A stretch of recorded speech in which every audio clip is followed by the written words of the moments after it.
Shalom saudara-saudaraku yang terkasih dalam Tuhan Yesus. Sebelum kita mulai video ini, saya terlebih dahulu mau menyampaikan hormat dan permohonan izin untuk menayangkan cuplikan dari konten Bapak yang berjudul Curhat Yanti ke Bang Dedi, pindah agama menjadi Protestan, tetap jomblo cari yang seiman. Sobat semua, yuk kita sama-sama saksikan sejenak cuplikan dari obrolan Kang Dedi Mulyadi dengan seorang wanita bernama Mbak Yanti yang mengungkapkan kesaksiannya tentang pindah agama dari Islam menjadi Kristen bersama mamanya. Ini sangat menyentuh dan penuh kuasa. Tunggu sampai video cuplikan ini selesai diputar. Saudara dengar ini baik-baik. Check it out. Pertanyaan saya, ya ini mah kan kalau beragama pribadi ya. Ibumu jadi pindah jadi Kristen, ceritanya gimana? Dulu waktu jadi TKW di Malaysia. Pernah jadi TKW. Mama teh pernah kerja di Malaysia. Ya. Jadi TKI.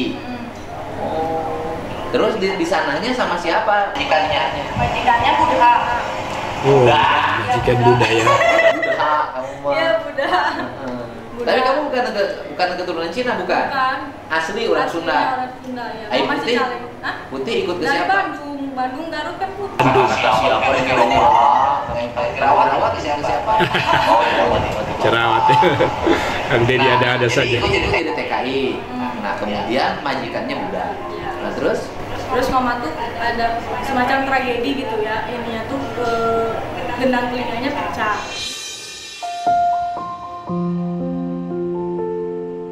Jadi gendang telinganya pecah ya saudara. Kasihan sekali ya, gendang telinganya pecah. Yang ini yang dialami oleh mama dari Mbak Yanti ini ya. gendang telinganya pecah waktu jadi pembantu. Iya, di Jadi Malaysia. asisten rumah tangga di Malaysia. Terus kata dokternya itu bakal tuli permanen. Oh, bakal tuli permanen ya. Sama anaknya Gendang telinganya itu pecah. Gendang telinga pecah Kang Dedi ya. Bakal tuli permanen kata dokter. Bahkan tuli permanen. Anaknya majikan itu Kristen. Anaknya majikan Kristen. Ya. Terus Dibawa ke gereja, didoain, sembuh.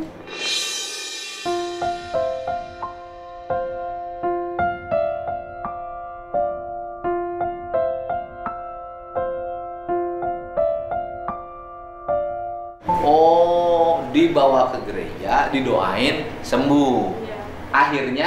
Akhirnya mama mempelajari, kan dikasih Alkitab. Mempelajari itu kan waktu saya umur kalau nggak salah 3 tahun mama pergi. Jadi pas kelas saya mau masuk kelas 1 SD, mama pulang. Saya kelas 3 atau kelas 4 kalau nggak salah mama baru masuk Kristen. Oh, jadi dia pulang dulu? Iya, pulang dia dulu. pelajarinya di Malaysia apa di sini? Di Malaysia sama di sini. Oh, di sini pelajari kitab. Iya. Nah, setelah di sini dipelajari kitab, terus Ya percaya. dia percaya pindah agama. Pindah agamanya waktu itu di Malaysia atau sudah di sini? Di sini kelas 4 SD saya. Oh, 4 jadi- tahun setelah kejadian itu. Oh, 4 tahun setelah kejadian baru dia pindah agama, ya kan? Sampai sekarang. Sampai sekarang. Nah, kan itu mama. Mama kan orang itu mah hak pribadi ya, Iya. kita nggak bisa mencampuri pindah agama karena ada sebuah peristiwa. Nah, pertanyaan saya, kamu Kristen sejak kapan? Baru tahun kemarin Pak dibaptisnya mah. Tahun ini deh, Juli kalau Juli? dibaptisnya. Tahun ini Iya. dibaptisnya. Terus Iya. sebelumnya Islam. Sebelumnya Islam.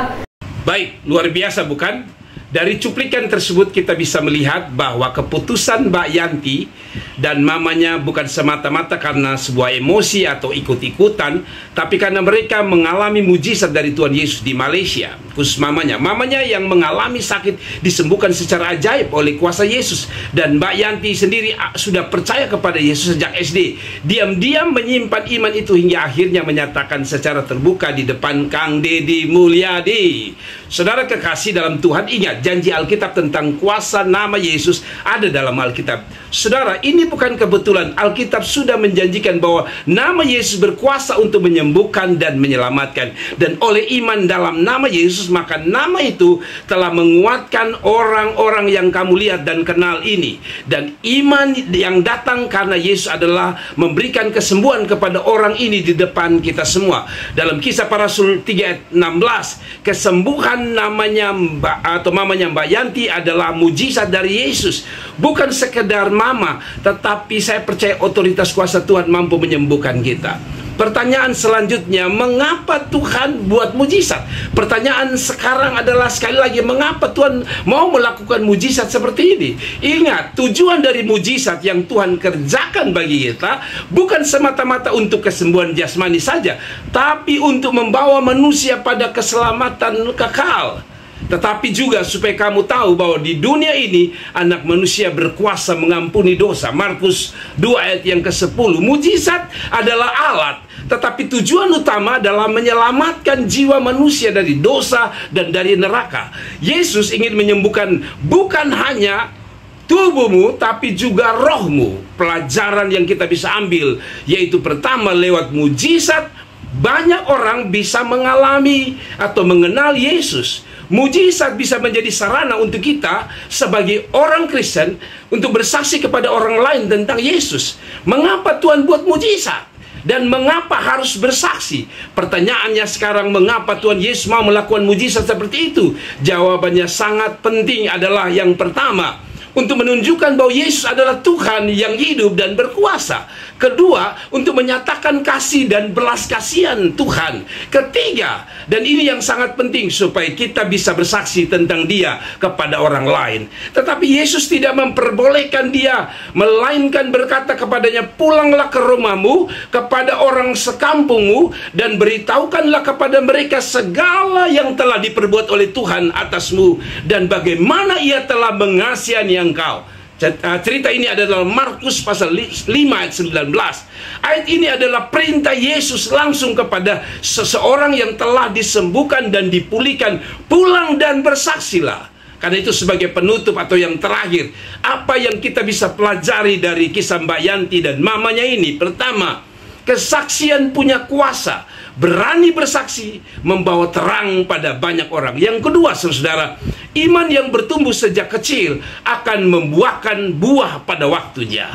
Mujizat bisa jadi pintu masuknya Injil. Tugas kita adalah memperkenalkan Yesus melalui kasih dan kebenaran. Sebab kata Alkitab, sebab barang siapa berseru kepada nama Tuhan akan diselamatkan. Roma 10 ayat 13. Jadi jangan takut bersaksi, jangan malu menyebut nama Yesus, karena Dia hidup dan berkuasa. Sebelum saya mengakhiri video ini, saya mau ajak siapa saja yang sedang sakit. Mungkin kamu menonton video ini sedang sakit, bukan hanya sakit tubuh, tapi juga luka hati, depresi, putus asa, bahkan tidak terasa, atau hidup terasa kosong. Atau saudara sedang mengalami sakit jantung, gagal ginjal, kanker, atau mungkin dokter sudah angkat tangan dan mengatakan, oh, kami sudah angkat tangan. Masih ada Tuhan Yesus yang merupakan jaminan bagi yang sakit. Kalau ibu atau mbak atau mama dari Mbak Yanti bisa dijamah dan disembuhkan Tuhan, saya percaya bahwa saudara juga bisa Tuhan tolong. Lewat iman kita akan melihat pertolongan Tuhan hari ini. Yesus yang sama menyembuhkan mamanya Mbak Yanti atau ibunya Mbak Yanti. Yesus yang sama akan menolong kita. Taruh tangan kiri Anda pada bagian yang sakit, atau lalu tangan kanan engkau angkat, karena kita akan berdoa.